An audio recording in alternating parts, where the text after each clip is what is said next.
দেখলাম ফিজ the people থেকে একটা নিউজ করা হয়েছে যে রায়হান এবং কাইমুল্লাহ সাহেবের কাছ থেকে মুসলেকা নিয়ে এরপরে ছেড়ে দেওয়া হয়েছে। কত বড় মিথ্যাবোধ! কোথায় মুসলেকা নেওয়া হলো? বাংলাদেশের মানুষ এই তিলকে তাল বানাইছে মক্কাতুল মুকাররমা মদিনাতুল মুনাওয়ারায় অনেকে এসে একটু তেলাওয়াত বা এক দুইটা নাতে রাসূল সাল্লাল্লাহু আলাইহি সাল্লাম বলা, এটা কোনো অপরাধের বিষয় না। শেখ আহমদুল হাফিজুল অনেক বড় মানুষ, মিজানুর রহমান নাজির হাফিজুল অনেক বড় মানুষ, তারাও এত বড় মানুষ, তাদেরকেও কিন্তু মাঝে মধ্যে বিভিন্ন দেশে পুলিশ বা যেখানে প্রশাসনের লোকেরা থাকে সেখানে কিন্তু চেক করা হয়। আসসালামু আলাইকুম রহমতুল্লাহি ওয়া বারাকাতুহু। মদিনাতুল মুনাওয়ারায় আজকে কারি আবু রায়হান এবং মুফতি আব্দুল কাইয়ুমুল্লাহ সাহেবকে পুলিশ কেন ধরেছিল বা কি হয়েছিল সেই ঘটনাটি আমি আপনাদের সাথে শেয়ার করার জন্যই এখানে বসেছি। মদিনাতুল মুনাওয়ারায় ফজরের নামাজের পর রাসূল করিম সাল্লাল্লাহু আলাইহি সাল্লামকে আমরা সালাম জানিয়ে আমরা দুরূদ শরীফ পাঠ করে আমরা বের হয়েছিলাম। বের হওয়ার পর আমি কিছু পিক এবং ভালোবাসার জায়গা মদিনা এবং আল্লামা সাইদি রহমতুল্লাহকে নিয়ে একটি সঙ্গীত গাইলাম। গাওয়ার পরে আমি চলে আসছিলাম এখানে। মূলত কিছু বিষয় আছে আপনাদেরকে বলবো। বাংলাদেশের অনেক মানুষ এই বিষয়টি নিয়ে ইতিমধ্যেই গীবত বা মিথ্যা তহমত দুটিই করেছে এবং বিভিন্ন গালিগালাজ পর্যন্ত করেছে। তারা হয়তো কোরআন আয়াত তাদের স্মরণ নাই, ইয়া আইয়ুহাল্লাযীনা আমানু ইজতানিবু কাসীরাম মিনায-যন্ন ইন্না বা'দায-যন্নি ইসমুন ওয়া লা তাজাসসাসু ওয়া লা ইয়াগতাব বা'দুকুম বা'দা আইয়ুহিব্বু আহাদুকুম আন ইয়াকুলা লাহমা আখিহি মাইতান ফাকারিহতুমুহু।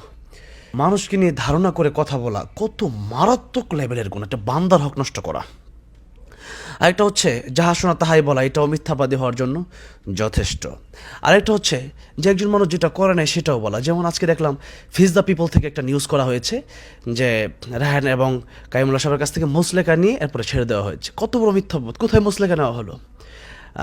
আমি যদিও একটু দূরে ছিলাম, কিন্তু আমি হারাম শরীফের ভিতরেই ছিলাম।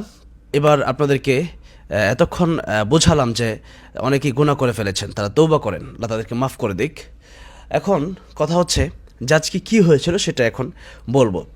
আমি যখন চলে আসছিলাম তখন আমাকে কিছু বাংলাদেশের ভাইয়েরা, এখানে অনেকেই ঝাড়ুদার আছেন, এখানে এটা খুব ভালো কাজ এবং এটা মানুষের জীবনের স্বপ্ন। এখানে যারা কাজ করছেন আলহামদুলিল্লাহ ভালো, কিন্তু কথা হচ্ছে যে আমরা যেই দেশেই যাই, আমার এই 2 মাসে অনেকগুলো দেশের সফর আছে।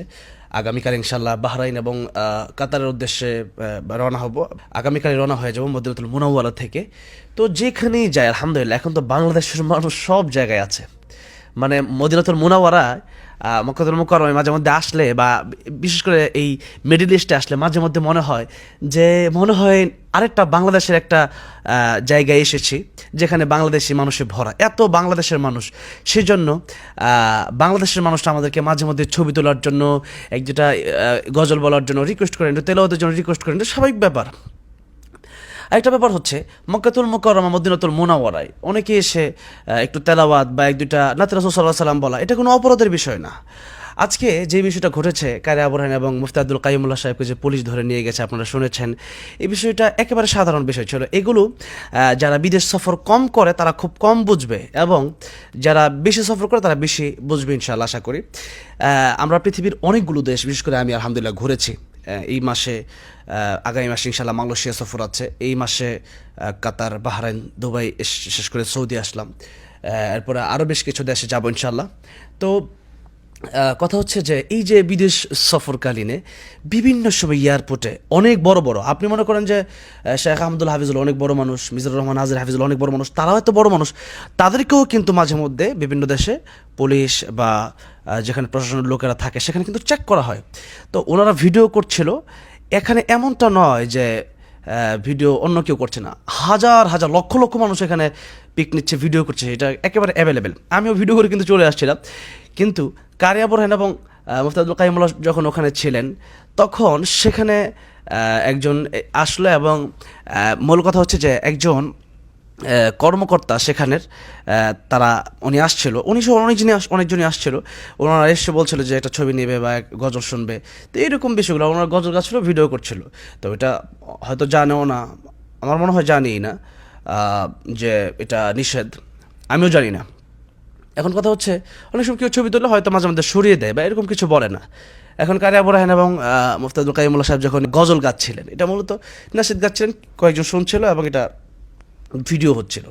তো এটা আহামরি যে অনেক বড় অপরাধ বিষয়টা এমন না। কিছু বাঙালি এসে বলল যে আপনাদেরকে দেশ থেকে বের করে দেবে, এই করবে সেই করবে, অথচ আমাদেরকে আমাদেরকে সরকারিভাবে প্রোটোকল দেওয়া হয়েছে।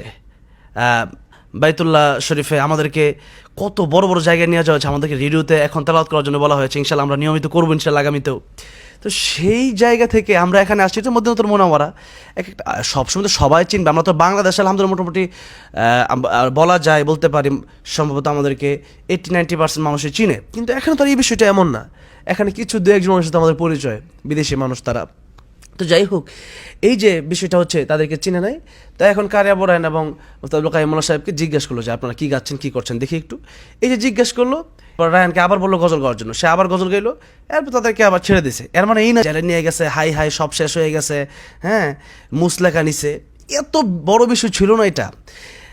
এই মক্কাতুল মুকাররমা, মদিনাতুল মুনাওয়ারা, জেদ্দা, দাম্মাম, রিয়াদ বলেন, এই যে বিশেষ করে সৌদি আরবে এগুলো প্রোটোকলের জন্য বড় বড় যেই হোক, অন্য একটা দেশ থেকে যে এসেছে সেই জন্য ভিসা প্রসেস বা পাসপোর্ট ঠিক আছে কিনা, বা সে কি লিগেলি আসলে গজল গাচ্ছে না কি গাচ্ছে, বা একটা বিষয় হচ্ছে যে রাহেন আমরা যখন বিভিন্ন জায়গায় যাই মানুষ জড়ো হয়ে যায়, তো জড়ো হয়ে গিয়ে অন্য অন্য অ্যারাবিক যারা আছে তারাও তাকায় থাকে যে কি এত মানুষ এখানে কি করতেছে, আয় হায় এত মানুষ এখানে করতেছে কি, কাকে দেখতেছে, তখন একটা মানে একটা বিভ্রান্তিতে পড়ে যায় হঠাৎ করে, কি হলো।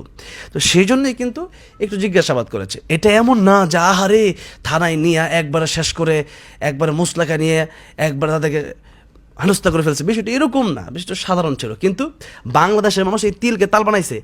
আর এখান থেকে 2-3 জন লোক ছিল, আজকে আমার সাথে একজন সেলফি তুলতে নিছিল, আমি তাকে সরাই দিছি, একজন অনেকজনই।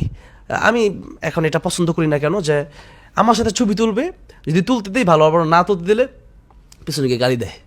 তো এই যে বিষয়গুলো আমি এটাকে অ্যাভয়েড করে চলি।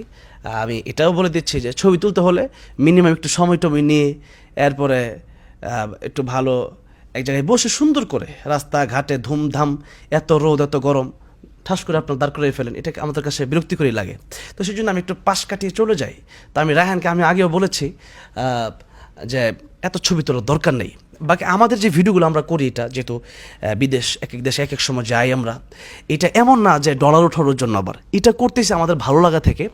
আমি একটা কাজ করি, আমার পেজটার রিচ বাড়ানোর জন্য এগুলো করি, কারণ পেজটা রিচ বাড়লে আমাদের অনেক কথায় অনেক মানুষের অনেক উপকার হয়, অনেক ইসলামী আন্দোলন আমাদের পক্ষে আসে, এই মানে এক একটা স্ট্যাটাসের কারণে। তো সেই জন্য পেজটাকে উপরে ওঠানোর প্রয়োজন আছে। অনলাইন এখন অনেক বড় একটা প্ল্যাটফর্ম, এই অনলাইনেই তো আজকে এত কিছু হলো। তো সেই জন্য আমি বলতে চাই যে আজকে একটা সাধারণ বিষয় ছিল যে রায়হান এবং মুফতি কাইয়ুমুল্লাহ সাহেব নাসিদ গাচ্ছিল, ভিডিও করছিল, কিছু মানুষ জড়ো হয়ে গেছিলো, পুলিশ দেখে একটু দ্বিধাদ্বন্দ্বে পড়ে গেল, তাদেরকে একটু জিজ্ঞাসাবাদ করেছে। এটা এমন না যে একবারে হাই হুল্লার, তো বিষয়টা হচ্ছে একবারে সাধারণ ছিল। এটাকে বাঙালিরা অসাধারণভাবে উপস্থাপন করে, হাই হাই কী হয়ে গেল না হয়ে গেল এইভাবে উপস্থাপন করছে। সো ভুল বোঝার কোনো অবকাশ নেই। আমরা এই সৌদি থেকে বাংলাদেশে আসছি ইনশাল্লাহ, এবং বিজয়ের পতাকা নিয়ে আসবো ইনশাল্লাহ, এবং সৌদি থেকে পুরো পৃথিবীতে আমরা ইনশাল্লাহ ভালো একটা অবস্থানে গিয়ে আমরা বাংলাদেশে আসবো ইনশাল্লাহ, এবং বাংলাদেশের পতাকাকে উঁচু করে ধরবো ইনশাল্লাহ। সেই জন্য আপনারা সেটা বেশি বেশি প্রচার করেন, দেশের সম্মান বজায় রাখেন, গীবত বন্ধ করেন, তহমত বন্ধ করেন, মিথ্যা বন্ধ করেন, গালিগালাজ বন্ধ করেন, ধারণা করে কথা বলা বন্ধ করেন, শুনে কথা বলা বন্ধ করেন, কপি পেস্ট বন্ধ করেন। আল্লাহ আমাদেরকে হেদায়েত দান করুক, আল্লাহ রাব্বুল আলামিন আমাদেরকে হেফাজত করেন, আমাদেরকে গীবত থেকে হেফাজত করেন। আল্লাহ রাব্বুল আলামিন বেশি বেশি আল্লাহর ইবাদত করার তৌফিক দান করেন, এবং সৎ পথে চলার তৌফিক দান করেন, অসৎ পথ থেকে আমাদেরকে হেফাজত করেন। আসসালামু আলাইকুম ওয়া রাহমাতুল্লাহি ওয়া বারাকাতুহু।